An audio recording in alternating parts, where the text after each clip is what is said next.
Historians frequently categorize the development of human civilization by the specific materials we learn to manipulate, from the tools of the Stone Age to the infrastructure of the modern world. This progression accelerated roughly 5,000 years ago when the discovery of copper and the ability to harden it through alloying led to the Bronze Age. These early technological leaps provided a new baseline for instruments and weaponry. The subsequent transition to iron and steel provided a material that was both stronger than bronze and significantly more abundant. Because iron deposits were widely accessible, these metals reached almost every level of society through tools and utensils, eventually earning iron the title of the democratic material. Our current era, the space age, requires materials that meet much more extreme criteria. To reach orbit, engineers must synthesize matter that is exceptionally light, maintains high structural integrity, and resists the intense thermal loads of reentry. Material scientists use a specific framework, the material science tetrahedron.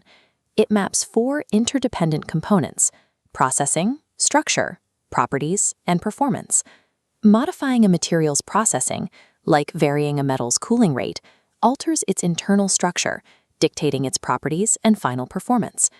When these physical limits are misunderstood, engineering disasters can occur. To design the next generation of technology, we must deconstruct this tetrahedron, starting at the bedrock atomic level. To understand why a material behaves as it does, we must look at its density. A single cubic centimeter of a common solid contains roughly 60 sextillion atoms, or 6 times 10 to the 22nd power. We calculate this atomic population using a standard density formula. Delta equals the atomic mass multiplied by atoms per unit volume, divided by Avogadro's number. For graphite, we use a density of 1.8 and an atomic mass of 12. Combined with Avogadro's constant, we rearrange the equation to solve for N, finding approximately 9 times 10 to the 22nd atoms. Calculating the inverse of that density reveals the scale of the atomic structure. The mean distance between these atoms is approximately 0.25 nanometers. This sub-nanometer void is where material properties are born. The electrostatic forces acting across this specific distance determine how the bulk material will respond to electricity, heat, or mechanical stress. Atoms cluster together into solids through primary bonds, a process driven entirely by the behavior of their outermost valence electrons. Primary bonds generally fall into 3 categories. Ionic bonds occur when one atom transfers an electron to another, while covalent bonds involve 2 atoms sharing a specific pair of electrons between their nuclei. These bonds create different physical outcomes. Ionic bonds rely on non-directional attraction between charged particles. Covalent bonds, however, are stereospecific and highly directional, which results in extreme structural rigidity. Metals utilize a different mechanism. Their valence electrons are delocalized, detaching from individual atoms to form an electron sea that surrounds a grid of positive ions. Because this electron sea provides a non-directional bond, the metal ions can slide past one another when a mechanical load is applied.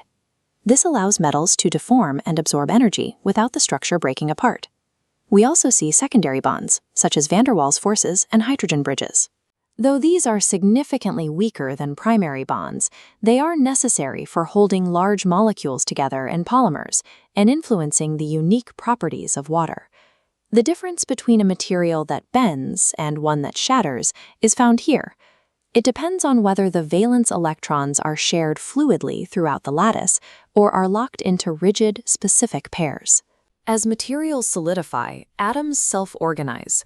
They either form long-range, repeating periodic arrays called crystals, or they remain disordered in an amorphous state, such as glass or most plastics. When analyzing crystals, engineers look at the unit cell. This is the smallest repeatable geometric entity that defines the symmetry and atom positions of the entire crystal structure.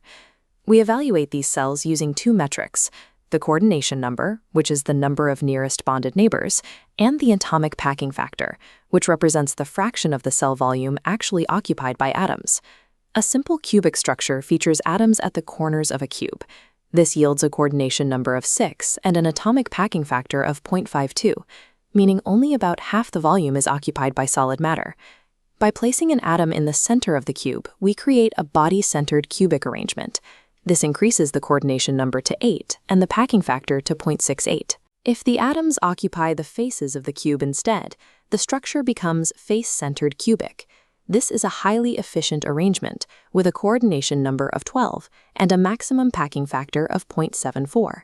Knowing the lattice geometry and the packing factor allows an engineer to predict how a material will respond to thermal expansion or mechanical stress before it is even manufactured. These atomic and geometric models directly define the traits of the primary material classes: metals, ceramics, polymers, and semiconductors. Metals are defined by their electron C, which provides high thermal and electrical conductivity.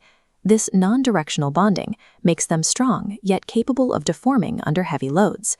Ceramics are inorganic compounds that utilize strong ionic or covalent bonds. The result is a material with massive compressive strength and high heat resistance, but with very low ductility. Polymers are typically amorphous networks of covalent chains held together by weak secondary forces. These materials are generally lightweight insulators and decompose at relatively moderate temperatures. Semiconductors possess a specific covalent structure with a small energy gap between electron bands. This allows for precise control of electrical conductivity through fractional electron excitation. When we need to bypass the limitations of a single class, we create composites. By combining different materials, like silicon carbide particles in an aluminum alloy matrix, we can attain properties that the individual components cannot reach on their own. Selecting a material class is a structural decision. The choice is dictated by the specific quantum mechanics and internal lattice geometry required for the design to function. The logic of material science is a deductive chain. Subatomic electrostatic forces dictate the bond types, the bonds dictate the crystal lattice, and the lattice dictates the macroscopic limits of the material. This returns us to the material science tetrahedron. We can now see that structure at the atomic level is what generates the properties we observe in the bulk material. Modern engineering is currently facing challenges that require structural capabilities beyond standard metals or ceramics, such as the thermal requirements of hypersonic flight and the complex residue processing required for nuclear energy. Future progress depends on advanced materials, including optical fibers with near-zero light absorption and intelligent material systems that use integrated sensors and actuators to respond to their environment in real time.